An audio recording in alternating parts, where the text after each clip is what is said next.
Drill Master Th had trained soldiers from 47 different species across the Galactic Coalition. He'd seen the hulking Kronar warriors who could bend steel with their bare hands. He'd witnessed the lightning-fast reflexes of the Zephyrian scouts. He'd even managed to break down the arrogant pride of a Vexthurian noble who thought military training was beneath him. But nothing in his 3 centuries of service had prepared him for Jax Rowan. The human stood at attention in the staging area of the Crucible, the Coalition's most notorious survival course. At first glance, he seemed unremarkable. Average height by Deathworlder standards, lean build, with those unsettling forward-facing eyes that marked all pursuit predators. Th's thermal sensors detected the human's elevated body temperature, a concerning 310 Kelvin that would indicate fever in most species. Cadet Rowan.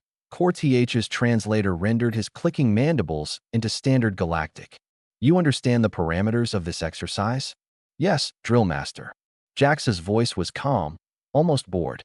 Traverse the 100-kilometer course, complete all objectives, survive 7 planetary rotations with minimal rations.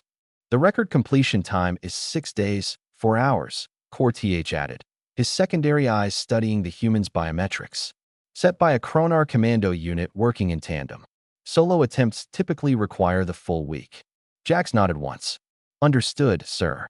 Th activated the course timer and stepped back. Begin.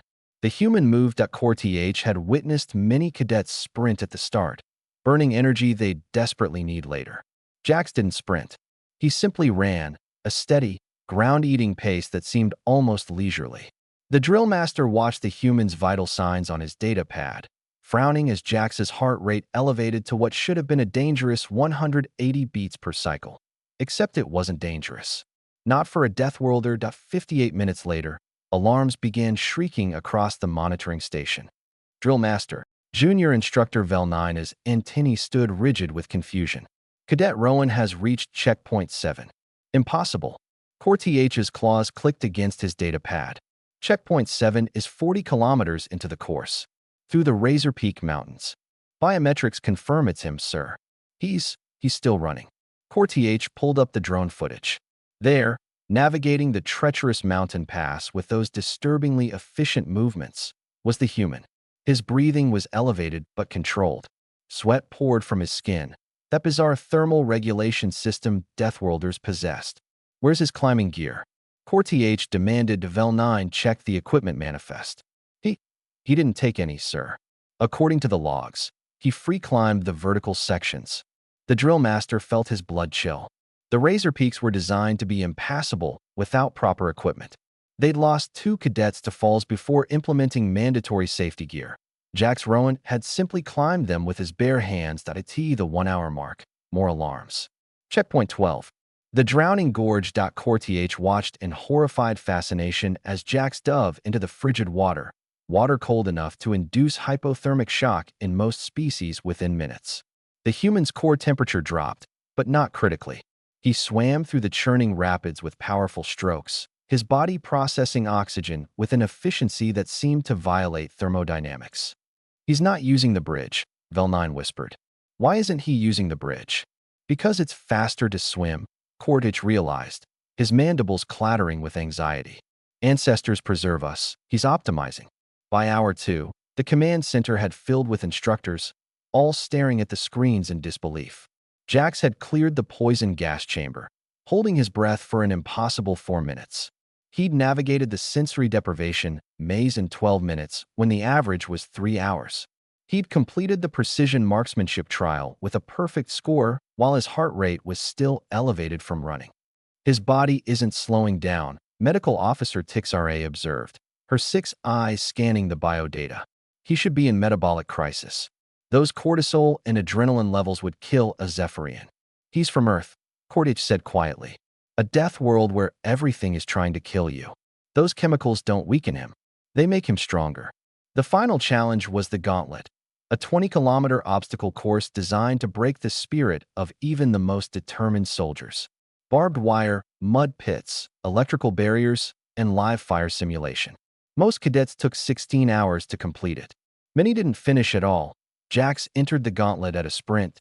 He didn't slow for the barbed wire, simply dropped and crawled through with mechanical precision, accepting the cuts to his arms and legs without hesitation.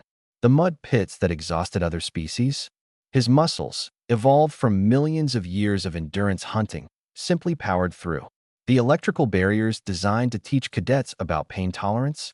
He gritted his teeth and pushed on. The live fire simulation was where things got truly alarming. Is he smiling? Velnine asked. Indeed, Jax's biometrics showed a spike in dopamine. The human's brain was rewarding him for being shot at. The pattern was unmistakable. He was enjoying this. 58 minutes and 37 seconds after entering the crucible, Jax Rowan crossed the finish line. The command center fell silent. Cortich's data pad slipped from his claws. In the drone footage, the human stood at attention, barely winded, waiting for acknowledgement. His uniform was torn and bloody. His body was covered in cuts, bruises, and burns. By all rights, he should have been in medical stasis. Instead, his vital signs showed he was ready to do it again. This has to be a malfunction, Velnine stammered. Run a full diagnostic on all monitoring equipment. But Cortich knew better. He'd seen the footage. He'd watched every impossible moment. The human hadn't used technology or tricks or shortcuts. He'd simply refused to accept the limitations that governed every other species in the galaxy. No malfunction, Cortich said, his voice hollow. That's just what they are. He walked to the exit of the crucible, where Jax stood waiting. The human's eyes tracked his approach with that predator's focus. Cadet Rowan, Cortich managed. Your performance was unprecedented. Thank you, sir. No arrogance, no pride, just acknowledgement. The course was designed for a week. You completed it in under an hour. How? Jax seemed genuinely confused by the question. I just ran, sir. It didn't seem that complicated. And there it was. The thing that would keep Cortich awake for weeks. To this human, to this creature from a world of horrors, a week-long survival course was simply a morning jog with obstacles. Report to medical for evaluation, Cortich ordered, trying to maintain some semblance of authority. Sir, I don't need medical. I'm fine. You're bleeding from 17 different wounds. They're shallow, sir. I've had worse. Of course he had. This was a species that evolved on a planet that actively tried to murder them every single day. A species that learned to throw objects with lethal accuracy because they were too weak to fight fair. A species that hunted by simply following prey until the prey died of exhaustion. As Jax walked toward medical, following orders despite insisting he was fine. Cortich turned to his assembled staff. Their expressions ranged from shock to outright fear. New protocol, he announced. All Deathworlder cadets will be evaluated on a separate scale. We need to redesign the crucible. Redesign it how?